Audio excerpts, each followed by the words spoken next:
हम कह रहे थे मनुष्य सृष्टि का श्रमोर प्राणी है। अगर उसके अंदर परहित की भावना आ जाए, परमार्थ की भावना आ जाए, तो निश्चित समझो उसके बहुत अच्छे संस्कारों की पूंजी उसके पास होगी। आज दुनिया में बड़े दिग्गज पूंजीपति पड़े हैं जिनके पास धन की कोई कमी नहीं है, लेकिन संस्कारों के अभाव में, अच्छे विचारों के अभाव में, अच्छे कर्मों के अभाव में, अच्छे संस्कारों के अभाव में लोग करह रहे हैं, बहुत दुखी हैं। आज भी जिन परिवारों में अच्छे विचार हैं, अच्छे कर्म हैं, अच्छे संस्कार हैं, निश्चित है वो परिवार स्वर्ग के समान है। और उन्हीं परिवारों में धर्म प्रस्फुटित है, उन्हीं परिवारों में भक्ति प्रस्फुटित है, उन्हीं परिवारों में मानवता प्रस्फुटित है। तो इसलिए धर्म, भक्ति और मानवता को प्रस्फुटित करने के लिए हमें अच्छे विचारों, अच्छे कर्मों और अच्छे संस्कारों की जरूरत है। ये किसी भी मत मजहब के नहीं है, ये सच्चे धर्म की चीजें हैं। जब हम सच्चे धर्म की चीजों को खोजेंगे और उन पर चलेंगे, निश्चित है धर्म हमारे अंदर से प्रस्फुटित होगा। और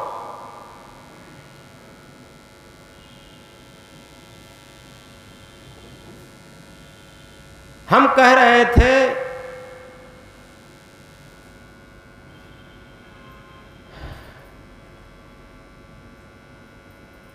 मनुष्य के अंदर जो परमार्थ की भावना है उसे हम क्यों नहीं समझ पाते। यथार्थ में हम जीवन का मूल्य नहीं देते, हम केवल दो चीज़ों का मूल्य देते। सबसे पहली बात हम धन का मूल्य देते, दूसरी बात अपने मन का मूल्य देते। इसे हम थोड़ा गहराई से समझेंगे। आज जितने भी परिवारों में टूटन फूटन लड़ाई झगड़ा है, आज हमने देखा बड़े बड़े रईस लोग वृद्धा आश्रम में पड़े हैं। इसका कारण क्या है? ऐसा नहीं उनके पास धन नहीं है, ऐसे लोग हैं जिन्हें पेंशन मिलती है काफी और वृद्धा आश्रम में है। अब बताओ, धन की उनके पास कोई कमी नहीं है, फिर वृद्धा आश्रम में क्यों है? ऐसा भी नहीं है कि वो धार्मिक नहीं है। वृद्धा आश्रम के कई लोगों को मैंने देखा है, वो किसी न किसी मत मजहब से जरूर जुड़े हैं, किसी न किसी पूजा पाठ से जरूर जुड़े हैं। लेकिन आखिर कारण क्या है? कारण वही है, दो चीजों को महत्व देते हैं। एक तो धन को महत्व देते, दूसरा मन को महत्व देते।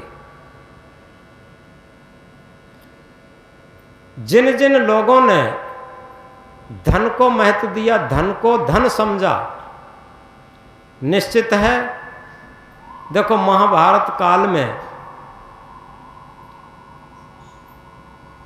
दुर्योधन ने धन को धन समझा, जन को धन नहीं समझा। श्री कृष्ण जब शांत दूत बनकर के दुर्योधन को समझाने गए थे कि दुर्योधन युद्ध मत करो, पांडवों को केवल 5 गांव 5 शहर दे दो, बाद बाकी तुम जो है पूरा शासन करो, तो दुर्योधन ने श्री कृष्ण के सामने उंगली हिला करके कहा था कि कृष्ण, बिना लड़े मैं सुई के नोक के बराबर नहीं दे सकता। ये क्या था? धन को धन मानना, अहंकार। और इसी तरीके से जिन परिवारों में, जिन लोगों में धन को धन मान करके अहंकार जागृत हो गया है, भले ही वो कितना अपने को धार्मिक कहते रहें, कितनी भी पूजा पाठ करते रहें, कितना भी तीर्थ व्रत करते रहें, कुछ भी होने वाला नहीं है। एक ही बात है, जब हम जन को धन माने, जिन जिन लोगों ने जन को धन माना, वास्तव में उनके पास धन भी रहा और जन भी रहा, मानवता रही, धर्म भी रहा। अच्छे संस्कारों का धन भी रहा, सब उनके पास रहता। जो जन को धन मानते, और जो जन को धन मानते तो उनका महामंत्र होता, वही मनुष्य है जो कि मनुष्य के लिए मरे, यह पशु प्रवृत्ति है जो कि आप ही चरे। ये उनका महामंत्र होता। वही मनुष्य है जो कि मनुष्य के लिए मरे।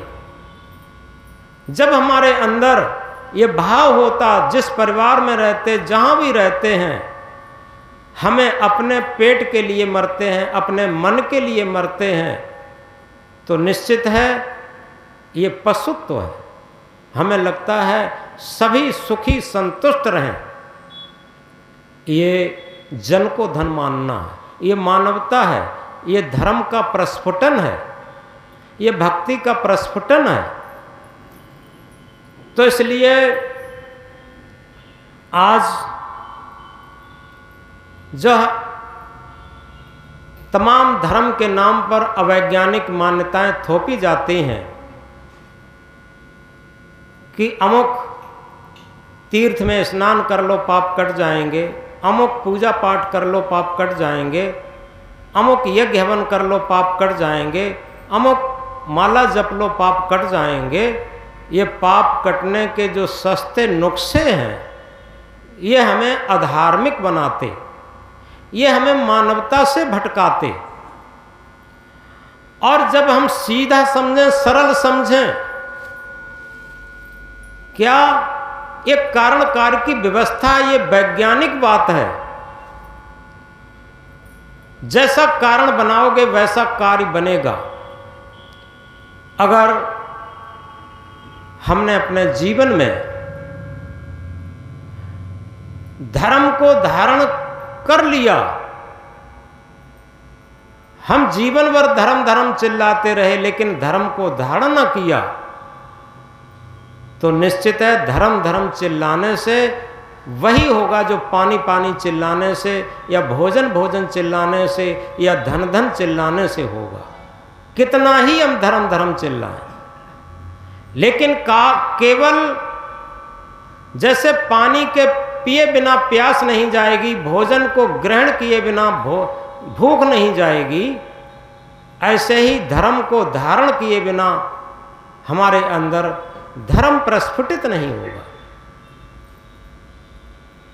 तो इन महामंत्रों को हम याद रखें। कबीर कमाई आपनी निष्फल कबहू न जाए, बोया पेड़ बबूल का आम कहाँ ते खाए। सुर नर मुनि और देवता 7 दीप 9 खंड, कहें कबीर सब भोग या दे धरे को दंड। चाहे सुर हो, नर हो, मुनि हो, कोई गुरु कहता है कि मेरे पास चले आओ, हम तुम्हारे सारे पाप काट देंगे, निश्चित समझो वो मानसिक शोषण और आर्थिक शोषण करता है। जो सच्चा संत होगा, सच्चा गुरु होगा, वो कहेगा कि आप अच्छे विचार रखो, अच्छे कर्म करो, अच्छे संस्कार निर्मित होंगे। जब अच्छे संस्कार निर्मित होंगे तो आपके अंदर पुण्य संस्कार जागृत होंगे। जैसे आग का विरोधी पानी है, कहीं आग लगी है तो आप जितनी अधिक मात्रा में पानी डालेंगे आग बुझेगी। ऐसे ही हमारे अंदर कुछ संस्कारों की, पापों की आग धधक रही है, तो निश्चित है हम सद्कर्मों की, अच्छे संस्कारों की, अच्छे विचारों की और परमार्थ की अमृत वर्षा के जल से हम अपने पापों को काट सकते। परमार्थ की अमृत वर्षा से हम अपने पापों को काट सकते। अगर परमार्थ के अमृत वर्षा नहीं करते, अमृत संस्कार इकट्ठे नहीं करते, तो हम धर्म धर्म कितना भी चिल्लाते रहें, भक्ति भक्ति कितना चिल्लाते रहें, माला कितना भी घुमाते रहें, ये सब केवल औपचारिकता हो। जब तक पाप करना बंद नहीं करेंगे और परमार्थ के काम, पुण्य के काम करना शुरू नहीं करेंगे, तब तक पाप कैसे कटेंगे। इसलिए रामायण की ये चौपाई बहुत कुछ कहती है। परहित सरस धर्म नहीं भाई, पर पीड़ा सम नहीं अदमाई। कादर मन कर एक अधारा, दैव दैव आलसी पुकारा। कोई काहुक नहीं सुख दुख दाता, निजकृत कर्म भोग फल भ्राता। जो हमारे जीवन में जितने भी दुख हैं वो कहीं न कहीं हमारे कुसंस्कारों का फल है। तो इसलिए आज का सत्संग हमें जागृत करता है, क्योंकि सत्संग जागृति देता। जिस तरीके से हम अपने खेत के चारों तरफ वाड़ लगा देते और कोई वाड़ लगा देने से अंदर की फसल सुरक्षित हो जाती, ऐसे ही सत्संग वो वाड़ है जिससे कि हमारा जो मन अंतःकरण है, विचार करने का स्रोत है, वो सत्संग से सुरक्षित हो जाता। जितना आप सत्संग ग्रहण करेंगे और उतने ही आपके विचार निर्मल होंगे, पवित्र होंगे। इसलिए एक छोटे से पद में बड़ी अच्छी बात कही, सत्संग बिना कल्याण नहीं, सत्संग को जांचत है मुनि ज्ञानी। शेर के संग में श्यार आनंदित, पंडित के संग मूर्ख ज्ञानी। मिस्री के संग में बांस की कीमत, दूध के संग बिकावत पानी।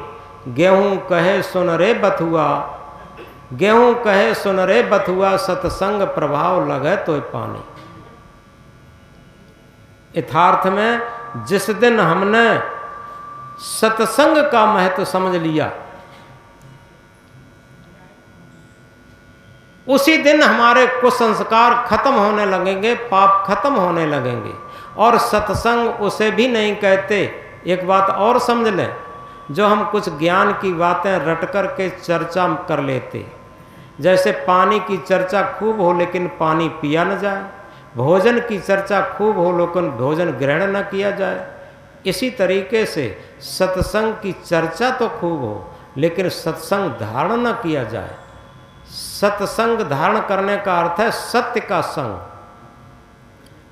क्योंकि हम जीवन में जितना असत्य के साथ रहते हैं, थोड़ा गौर से समझेंगे, असत्य के साथ जीवन भर कितना रहते, 24 घंटे के अपने जीवन को तौलें और सत्य के साथ कितना रहते। क्योंकि मन इंद्रियों की गुलामी असत्य के साथ रहना है और आत्मा के तल पर जीवन जीना ये सत्संग के साथ रहना है। हम बाहर न तीर्थों में भटकें, सच्चा सत्संग तीर्थ। क्योंकि तीर्थ वही जो कि पाप से तारत, पाप वही मन मध्य विकारा। तीर्थ वही जो कि पाप से तारत, पाप वही मन मध्य विकारा। सो सत्संगत तीर्थ सत्य है, दुर्गुण नासत लागन वारा। तीर्थ वही है जो कि पापों से तार दे, और पाप कहीं चमड़ी पर नहीं लगे हैं, पाप है मन के अंदर विकार। आप कितनी भी रिश्वत दें लेकिन पापों को नहीं काट सकते जब तक अपने अंतःकरण को नहीं बदलेंगे, जब तक अपने मन को परिवर्तित नहीं करेंगे, जब तक अपने विचारों को नहीं बदलेंगे, कर्म संस्कारों को नहीं बदलेंगे। पाप वही मन मध्य विकारा, और मन के अंदर ही सारे विकार हैं, और मन के विकार सत्संग से ही छूट सकते। इसीलिए कहा एक छोटे से पद में, भरा सत्संग का दरिया, नहा लो जिसका जी चाहे। जिगर से दाग पातक के छुड़ा लो जिसका जी चाहे। भरा सत्संग का दरिया, नहा लो जिसका जी चाहे। न कोई तीर्थ है ऐसा जगत में दूसरा प्यारे, न कोई तीर्थ है ऐसा जगत में दूसरा प्यारे।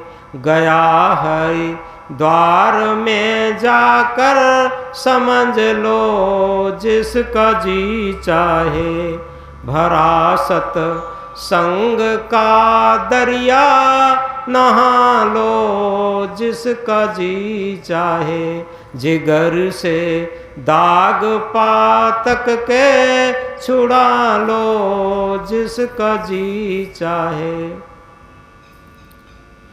नहीं है कुछ बड़ा ताज्जुब जो कि संतों ने बतलाया, नहीं है कुछ बड़ा ताज्जुब जो कि संतों ने बतलाया।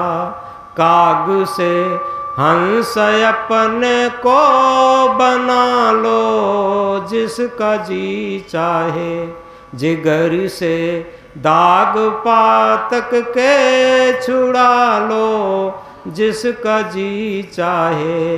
भरा सत संग का दरिया नहा लो जिसका जी चाहे। क्या बताया? नहीं है कुछ बड़ा ताज्जुब जो कि संतों ने बतलाया, काग से हंस अपने को बना लो जिसका जी चाहे। काग से हंस बनाना क्या है? कौवे की कुबुद्धि से हटकर के हंस जैसी चाल, हंस जैसी बुद्धि अपना लेना। कौवे की कुबुद्धि क्या है? कौवे को खीर खिलाओ, मेवा मिष्ठान खिलाओ, जलेबी खिलाओ, दूध पिलाओ, रबड़ी पिलाओ, और इसके बाद जब वो उड़ के जाएगा तो जब खेत में बैठेगा तो अपना जो मुख्य भोजन है टट्टी में मुँह जरूर मारेगा। ये कौवे जैसी कुबुद्धि है। इसी तरीके से मनुष्य सत्संग भी कहता है, सत्संग भी सुनता है, कथा भी करता है, और सारे दुर्व्यसनों को भी प्रयोग करता है, सारे दुराचरणों को भी प्रयोग करता है।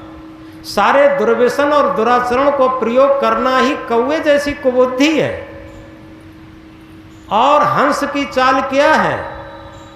हंस के सामने दूध को रख दो तो दूध दूध को पी लेगा, पानी पानी को छोड़ देगा। और इसीलिए सदगुरु कबीर देव ने कहा, कहें कबीर सोई जन मेरा,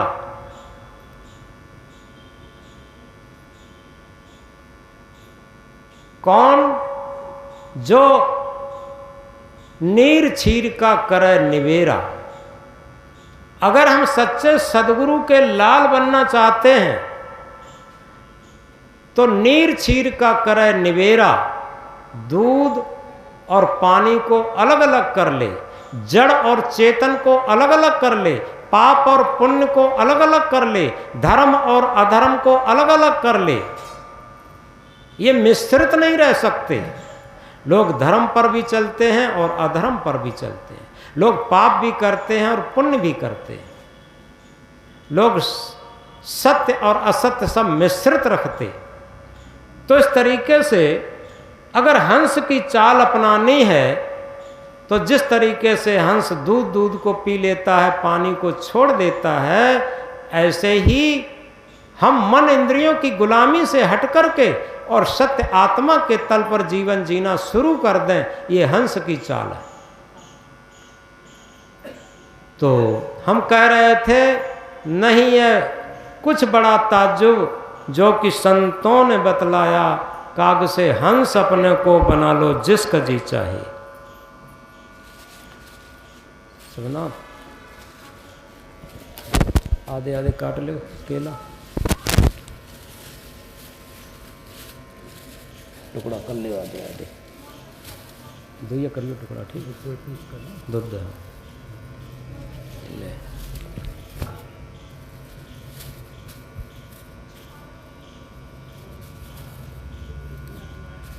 आगे क्या बताया? हजारों रत्न हैं इसमें भरे, आला से आला हैं, हजारों रत्न हैं इसमें भरे, आला से आला हैं। जरा इस में लगा गोता उठा लो जिसका जी चाहे, भरा सत संग का दरिया नहा लो जिसका जी चाहे। जिगर से दाग पातक के छुड़ा लो जिसका जी चाहे। हजारों रत्न हैं इसमें भरे, आला से आला हैं। जरा इसमें लगा गोता उठा लो जिसका जी चाहे। किसमें?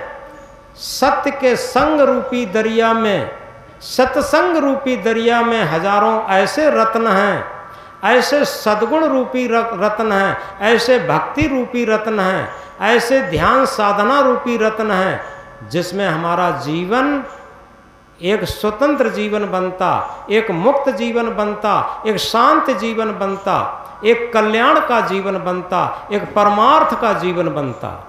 तो हजारों रत्न हैं इसमें भरे, आला से आला हैं। जरा इसमें लगा गोता उठा लो जिसका जी चाहे। जिस तरीके से समुद्र की तली में गोताखोर लोग मोती निकाल लेते हैं, रत्नों को निकाल लेते, ऐसे ही इस शरीर के अंदर जो सत्य आत्मा है, इस आत्मा के अंदर गोता लगा करके देखें, ध्यानस्थ होकर के देखें, स्वरूपस्थ होकर के देखें, आत्मस्थ होकर के देखें, ऐसे रत्न निकलेंगे जिससे हमारा जीवन दिव्य और कल्याणमय और शांत में आनंदमय बन जाएगा। कहें धर्मो दास मुक्ति है, शरण सद्गुरु के चरणों में। कहें धर्मो दास मुक्ति है, शरण सद्गुरु के चरणों में। काल के जाल से बंधन छुड़ा लो जिसका जी चाहे। काल के जाल से बंधन तोड़ा लो जिसका जी चाहे। भरा सत संग का दरिया नहा लो जिसका जी चाहे। जिगर से दाग पातक के छुड़ा लो जिसका जी चाहे। यथार्थ में अगर हम सच्चे सत्संगी बनना चाहते हैं तो सारे अंधविश्वास, रूढ़ियाँ, पाखंड, अवैज्ञानिक मान्यताएं छोड़ करके वैज्ञानिक तथ्य पर, कारण कार्य की व्यवस्था पर हम सोचें कि एक्शन टू रिएक्शन, क्रिया की प्रतिक्रिया होगी। जैसे लहसुन खा करके दुर्गंधी की डकार, आम संतरा खा करके सुगंधी की डकार, ऐसे ही कुविचार और जितने भी दुष्कर्म हैं और जितने भी कुसंस्कार हैं वो हमारे दुख का कारण बनेंगे, बंधन का कारण बनेंगे, नरक का कारण बनेंगे। और जितने भी अच्छे विचार हैं और अच्छे कर्म हैं, अच्छे संस्कार हैं, ये हमारे उन्मुक्त जीवन का कारण बनेंगे, शांत जीवन का कारण बनेंगे, आनंदित जीवन का कारण बनेंगे, कल्याणकारी जीवन का कारण बनेंगे। इसलिए हम कौन सा पथ अपनाते हैं ये हमारे ऊपर आधारित है। यदि हम सच्चे धर्म को अपना करके सच्चे सत्संग में गोता लगाना जानते हैं तो निश्चित हमारा परम आनंद में सुखी, शांत और मुक्त जीवन होगा। और यदि हम स्वार्थवश मन की, इंद्रियों की गुलामी में जीवन जीना चाहते हैं तो कुछ संस्कारों में फंस करके हमें नरक की यातनाएं सहन करनी पड़ेंगी। इसलिए हम अपने अंदर विवेक और विचार पैदा करें, क्योंकि जब विवेक और विचार पैदा करेंगे तो निश्चित है हम अपने आत्मा के तल पर जीवन जीना शुरू करेंगे। तो इसलिए